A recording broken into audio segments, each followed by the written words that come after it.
Oke, halo Gan. Sekarang kita bakal belajar tentang C++ dan global and local variable lebih tepatnya gitu. Dan kenapa tiba-tiba, dan ini adalah video pertama di YouTube channel baru gue, mungkin most of you guys tahu sebelumnya gue bikin YouTube account BMSM itu tentang, oke sorry ini ngomongnya kasar banget ya. Sorry. Nah jadi oh ya tadi itu apa grupnya foto dosen gue lagi. Anjir, udah nggak boleh. Nah jadi tuh kita itu bikin global and local variable gitu. Jadi ada variable global yang global dan lokal itu di dalam fungsi gitu, lebih lokal gitu. Artinya adalah kita jelaskan lebih lanjutnya dulu. Nah, asumsikan kalian udah tahu beberapa hal tentang programming, tapi gue akan bantu sedasar mungkin sih. Nah, jadi itu C++ itu bahasa programming yang sebenarnya lumayan low level. Gue gak tahu sih itu high level atau low level, tapi karena lu masih harus ngedeclare sesuatu sebelum lu melakukan kepada sesuatu itu. Ini kan kita kan mendeclare variable kan, berarti biasanya itu dibilang low level. Kalau high level itu lu nggak usah ngasih tahu kalau ini tuh kan kita tulis a dan di sini ada int itu artinya integer. Nah integer itu, ini btw gue bakal ngasih filenya di comment section, terbuka aja bit.ly nya. Nah jadi itu ini artinya adalah apa? Jadi kita ngedeclare suatu variabelnya itu adalah a, dan kita kasih tahu kalau a itu adalah suatu integer yang akan bisa menyimpan suatu angka gitu. Nah, terus tuh di sini kita ada nge-import library di lain satunya. Nah, itu salah satu library-nya. Nih. Ini kalau kalian mau lihat beberapa library dari C++ ada banyak library-nya. Tapi sekarang kita bakal ngomongin IOStream. IOStream itu bakal bisa nge-lab kita, atau gini aja deh, kalau kalian download source file ini dan kalian ada beberapa yang nggak mungkin, kalian bisa coba-coba, dan kalau kalian mau lihat kenapa itu harus ada, kalian bisa bikin garis miring, karena itu bakal bikin um, semuanya jadi comment gitu, alias itu nggak bakal dibaca sama programnya. Nah jadi kan kalau kita komen ini, dia bakal nggak bisa ngerti cout itu apa dan nl itu apa. Nah, using directive refers to implicitly defined message STD, sexual nggak, bukan sexual transmitted disease guys. Nah jadi itu artinya itu apa? Jadi itu pas kita pakai library ini itu berfungsi untuk bikin beberapa apa ya namanya ya, operator, bukan operator ya, kayaknya bilang aja operator untuk sekarang ini. Kita beberapa kata nih, ini ada penjelasan juga di sini.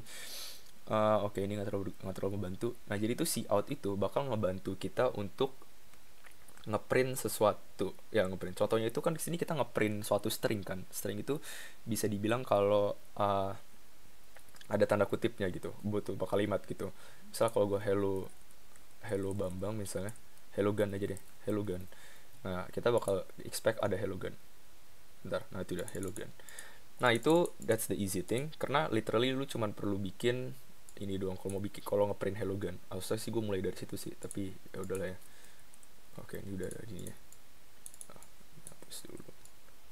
Nih, kalau mau bikin hello gun itu bikin aja gini. Uh, nah, harus di fail.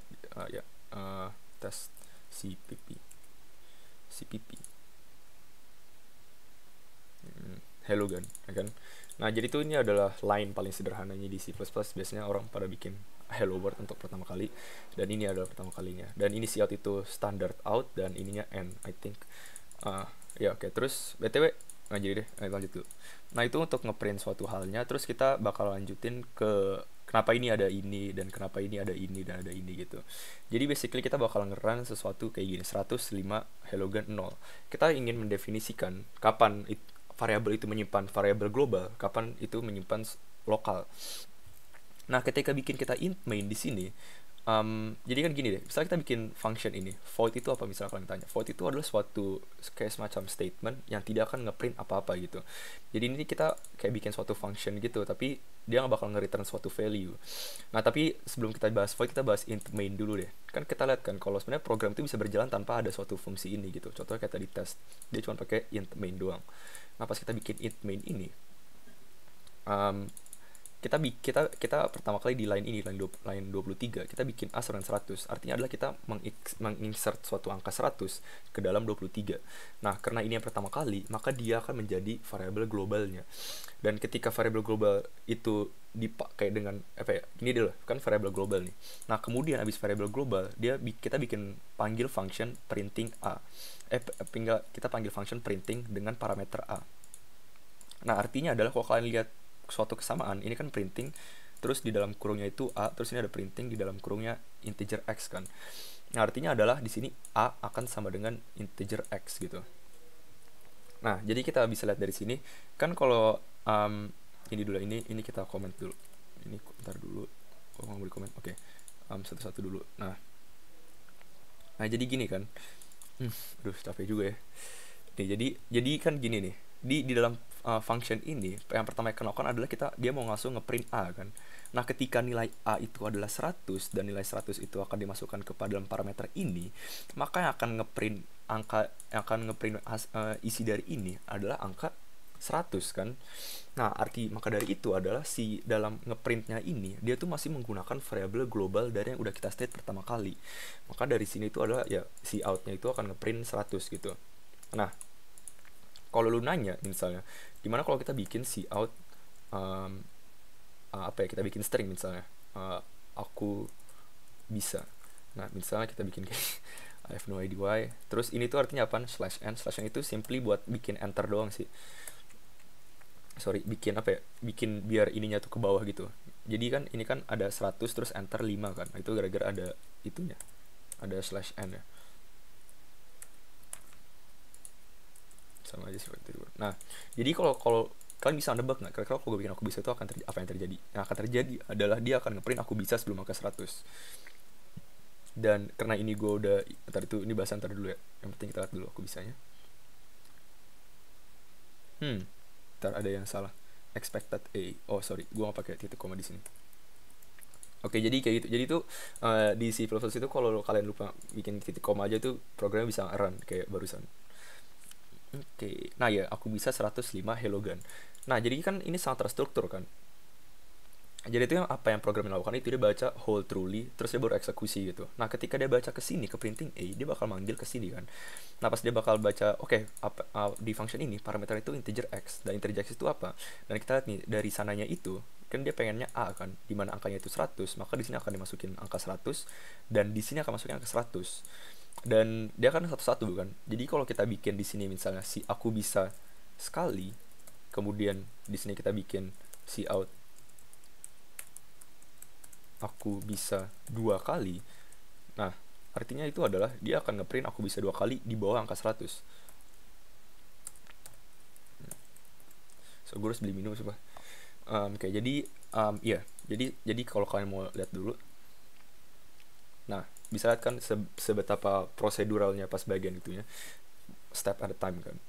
Nah, terus jadi aku bisa sekali, aku bisa 2 kali. Nah, kemudian ketika variabel A-nya itu diberikan hasil nilai lokal, dikasih integer A sama dengan 5, maka yang tadinya nilai 100 itu akan hilang, akan tergantikan dengan angka 5 gitu. Maka yang terjadi itu adalah di bawah aku bisa 2 kali akan keluar angka 5.